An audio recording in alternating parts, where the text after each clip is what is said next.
Hello guys, welcome back to Perception Paradox. In this episode, we'll delve into one of the most mind-bending questions of our time. Are we living in a simulation? Let's dive in, because we're about to challenge everything you think you know about reality. Imagine waking up one day and realizing that everything you know, your family, your memories, the very fabric of reality, isn't real. That your life is just part of an advanced computer simulation. Crazy, right? But what if I told you there's real evidence to suggest it might be true? Buckle up. In this episode, we're unpacking the evidence, the theories, and the implications of a world where reality might not be as real as we think.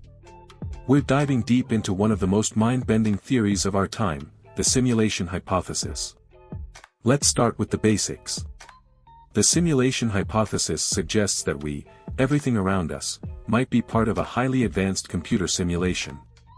This isn't just sci-fi fantasy. It's a serious theory proposed by philosopher Nick Bostrom in 2003. If we are not currently living in a simulation, our descendants will almost certainly run simulations of their ancestors. Translation: if advanced civilizations exist, it's statistically likely they've created simulations.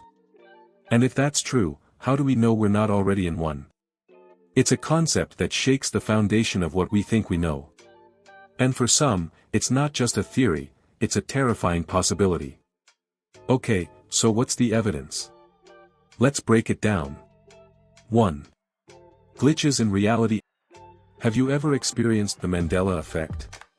Like swearing something happened a certain way, only to find out it didn't? Some theorists believe these glitches might be bugs in the simulation. And it's not just memories. Reports of time anomalies, unexplainable coincidences, and even strange visual distortions have been documented by people around the world. Could these be signs of an imperfect system? 2. Quantum mechanics. Then there's quantum physics. Scientists discovered that particles behave differently when they're observed, almost as if reality renders itself only when we're looking.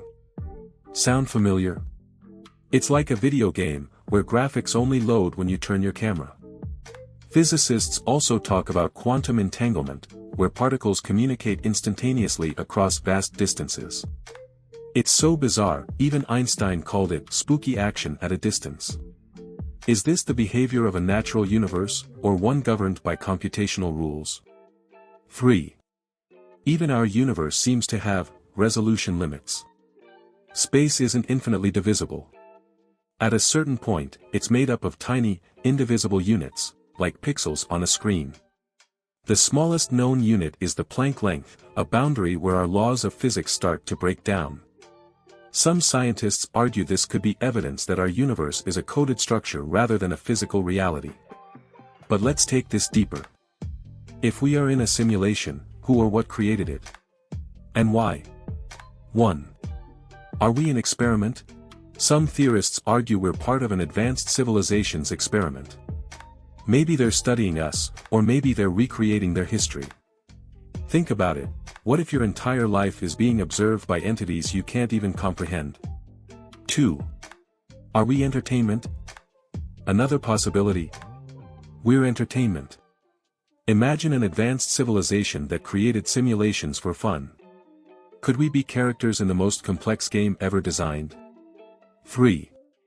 The search for meaning. And what does this mean for free will? Are we just following a script? For some, this theory replaces traditional religious beliefs with a tech-based creator. Could God be a programmer?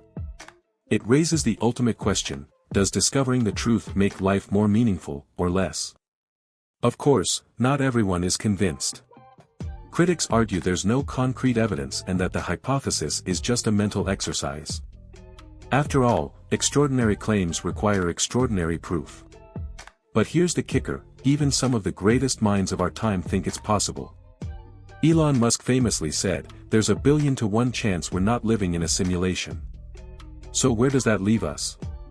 If this is a simulation, does it even matter? Should we live our lives differently? Or is the search for the truth what gives life its meaning? Here's the truth: whether or not we're in a simulation, the question itself forces us to reflect on reality, purpose, and what it means to be alive. So, what do you think? Are we living in a simulation, or is this just the wildest theory of all time? Drop a comment below, and let's keep this conversation going. Don't forget to like, subscribe, and hit the bell icon for more mind-blowing content. Until next time, stay curious.